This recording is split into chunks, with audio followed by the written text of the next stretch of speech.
उत्तर प्रदेश में अगले साल की शुरुआत में ही विधानसभा चुनाव का ऐलान हो जाएगा। यानी चुनाव अब यूपी की दहलीज पर दस्तक दे चुका है।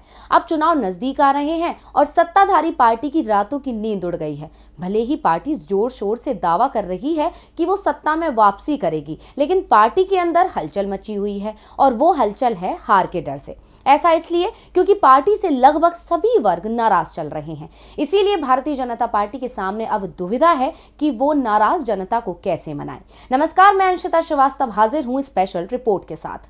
दोस्तों, यूपी में चुनावी माहौल बना हुआ है और पार्टियां ताबड़तोड़ रैलियां कर रही हैं और अपनी अपनी जीत का दावा कर रही हैं, लेकिन सत्ताधारी पार्टी बेचैन नजर आ रही है, जिसका सबसे बड़ा कारण है जाट समुदाय की बीजेपी से नाराजगी। और जाट क्यों नाराज है ये तो आप सभी जानते हैं। चलिए फिर भी बता देते हैं कि दरअसल 3 कृषि कानूनों के खिलाफ दिल्ली की अलग अलग सीमाओं पर किसानों का प्रदर्शन जारी है, जिसमें जाट बढ़ चढ़कर हिस्सा ले रहे हैं। इनमें हरियाणा और राजस्थान के अलावा पश्चिमी उत्तर प्रदेश के जाट किसान भी बड़ी तादाद में शामिल हैं। योगी सरकार की मुश्किल इसलिए और ज्यादा बढ़ी हुई है क्योंकि किसानों का आंदोलन सिर्फ दिल्ली की सरहदों पर ही सीमित नहीं है, क्योंकि किसान संगठनों के लोग, जिसमें भारतीय किसान यूनियन के जाट नेता राकेश टिकैत भी शामिल हैं, ये सभी देश के अलग अलग हिस्सों में घूम घूम कर केंद्र सरकार के खिलाफ माहौल बना रहे हैं और कृषि कानूनों के खिलाफ समर्थन जुटा रहे हैं। और किसानों ने ऐलान किया है कि आने वाली 22 नवंबर को वो लखनऊ में पंचायत करेंगे,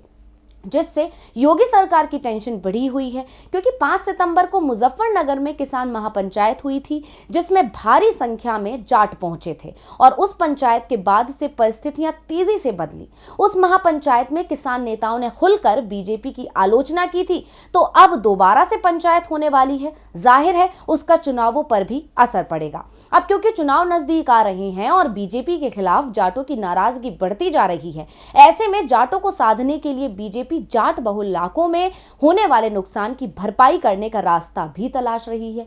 दावा तो यह भी किया जा रहा है कि बीजेपी जाटों की नाराजगी से पैदा हुई चुनौती का सामना गुर्जर समुदाय के सहारे करने की कोशिश कर रही है। बीजेपी कोशिश तो कर रही है, लेकिन सवाल ये उठता है कि क्या बीजेपी पश्चिमी उत्तर प्रदेश में जाटों की नाराजगी के बावजूद आने वाले विधानसभा चुनावों में साल 2014, 2017 और 2019 जैसा प्रदर्शन कर पाएगी? और ये एक ऐसा सवाल है जिसका जवाब तलाशना बीजेपी के लिए दिनों दिन मुश्किल होता जा रहा है। तो आज की स्पेशल रिपोर्ट में हम पड़ताल करेंगे कि बीजेपी को जाटों की नाराजगी कितनी भारी पड़ सकती है। उसके तहत हमको बड़ी बड़ी मीटिंगें पूरे देश भर में करनी पड़ेगी।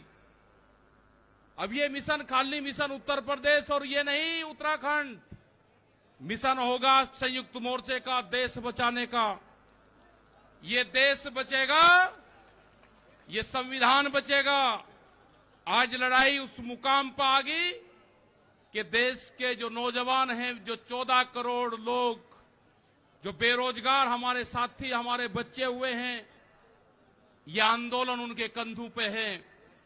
5 सितंबर को मुजफ्फरनगर में हुई किसान महापंचायत ने बीजेपी नेताओं को चिंता में डाल दिया है, क्योंकि ये महापंचायत उस क्षेत्र में हुई थी जिसके दम पर बीजेपी ने पिछले 3 चुनावों में बेहतरीन प्रदर्शन किया है। बात करें 2013 से पहले की, तो इस क्षेत्र में राष्ट्रीय लोकदल सशक्त स्थिति में था, लेकिन 2013 में मुजफ्फरनगर में बिगड़े हालात के बाद इस क्षेत्र के राजनीतिक समीकरणों में भारी बदलाव देखा गया। साल 2012 के चुनाव में बीजेपी ने पश्चिमी उत्तर प्रदेश की कुल 38 सीटों पर जीत हासिल की थी, लेकिन बाद में बदले राजनीतिक माहौल की वजह से साल 2014 के आम चुनावों में बीजेपी ने क्लीन स्वीप किया था। इसके बाद साल 2017 में हुए विधानसभा चुनाव में भी बीजेपी ने 88 सीटों पर जीत हासिल की है। 2019 में भी इसी क्षेत्र में बीजेपी ने अच्छा प्रदर्शन किया, क्योंकि बीजेपी को जाटों का समर्थन मिला था।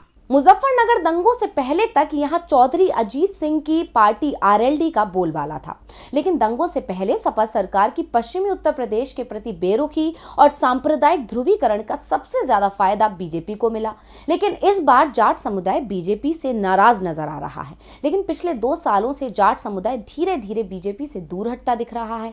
अब पश्चिमी उत्तर प्रदेश की 20 विधानसभा सीटें ऐसी हैं जहां जाटों की आबादी 14% के आसपास है और इसीलिए इन क्षेत्रों में उनका वोट भी बहुत मायने रखता है। भारतीय जनता पार्टी की चिंता इसलिए भी बढ़ गई है क्योंकि समाजवादी पार्टी का पश्चिमी उत्तर प्रदेश में मजबूत आधार रखने वाली पार्टी राष्ट्रीय लोक दल यानी कि आरएलडी के साथ गठबंधन हो सकता है। यह गठबंधन कितना प्रभावी होगा ये तो चुनाव के बाद ही तय होगा, लेकिन इससे भाजपा की परेशानी जरूर बढ़ेगी। उत्तर प्रदेश में जाट समुदाय राजनीतिक रूप से काफी प्रभावशाली माना जाता है, इसीलिए बीजेपी साल 2013 के बाद से लगातार इस समुदाय को अपने साथ रखने की कोशिश करती रही है। लेकिन गन्ना किसानों की समस्याओं और किसान आंदोलन की वजह से अब ये समुदाय बीजेपी से दूरी बनाता हुआ दिख रहा है। 5 सितंबर को जो महापंचायत हुई उसमें भारी संख्या में जाट शामिल हुए और संख्या के लिहाज से ये पिछले 30 सालों में सबसे बड़ी किसानों की सभा थी। इसमें सरकार के प्रति नाराजगी खुलकर दिखाई दी। अब सवाल उठता है कि इसका फायदा किसे मिलेगा, तो इसका जवाब सीधा है राष्ट्रीय लोकदल को। ये बीजेपी की चिंता का सबसे बड़ा सबब है। अब राजनीतिक हलकों में कयास लगाए जा रहे हैं कि योगी आदित्यनाथ इसी समस्या का हल निकालने के लिए गुर्जर बाहुल्य क्षेत्रों का दौरा कर रहे हैं, क्योंकि पश्चिमी उत्तर प्रदेश में गुर्जर जाटों के बाद दूसरा राजनीतिक रूप से प्रभावशाली समुदाय है। इसका प्रभाव सहारनपुर से लेकर गौतम बुद्ध नगर तक है। सीटों के लिहाज से देखा जाए तो सहारनपुर में गंगोह, शामली में कैराना और मेरठ मुजफ्फरनगर क्षेत्र में हस्तिनापुर और खतौली, बागपत और लोनी और गौतम बुद्ध नगर गुर्जर बाहुल्य इलाके हैं। पश्चिमी उत्तर प्रदेश में जाटों का प्रभाव लगभग 100 विधानसभा सीटों पर दिखाई पड़ता है। वहीं गुर्जर समुदाय का असर 15 से 20 सीटों पर है। ऐसे में बीजेपी का ये सोचना गलत है कि वो कुछ जातियों को एक साथ लाकर अपने नुकसान की भरपाई कर सकती है, क्योंकि वर्ग हमेशा जाति पर भारी पड़ता है। इसीलिए जाति को पकड़कर एक वर्ग में तब्दील होते किसानों, जिनमें जाट, गुर्जर और मुसलमान सभी शामिल हैं, इन सभी की नाराजगी से बीजेपी के लिए जो चुनौती पैदा हुई है उसका सामना नहीं किया जा सकता। पश्चिमी उत्तर प्रदेश की 110 सीटों में से लगभग 90 ऐसी सीटें हैं जहां जाटों के वोट निर्णायक भूमिका निभाते हैं। अब महापंचायत में जब इतनी बड़ी संख्या में जाट शामिल हुए तो पश्चिमी उत्तर प्रदेश की राजनीति ने करवट ले ली और बीजेपी की चिंताएं बढ़ा दी। जाटों ने खुलकर भाजपा के खिलाफ आवाज उठाना शुरू कर दिया है, जिसका नतीजा ये हुआ है कि चुनाव के करीब आते आते भाजपा अपनी रणनीति पर विचार करने पर मजबूर होने लगी है और जाटों के रवैये को देखकर भाजपा ने पश्चिमी उत्तर प्रदेश में दूसरे बड़े समाज यानी गुर्जरों को रिझाने की कोशिश कर दी है। लेकिन सवाल ये उठता है कि क्या बीजेपी इस सोशल इंजीनियरिंग की बदौलत संभावित नुकसान की भरपाई कर सकती है?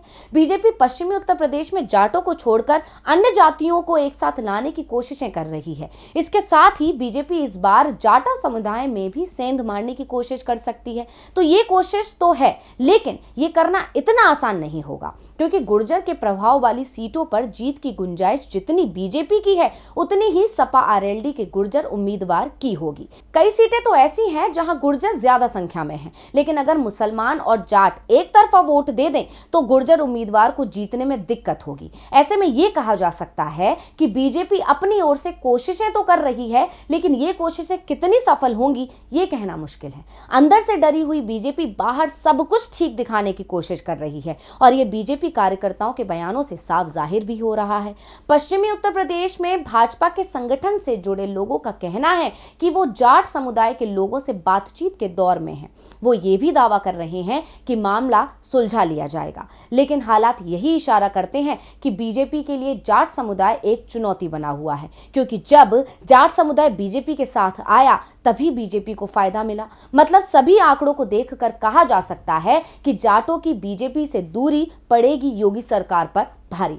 इसी के साथ मुझे दीजिए इजाजत, फिर हाजिर होंगे एक और स्पेशल रिपोर्ट के साथ। नमस्कार।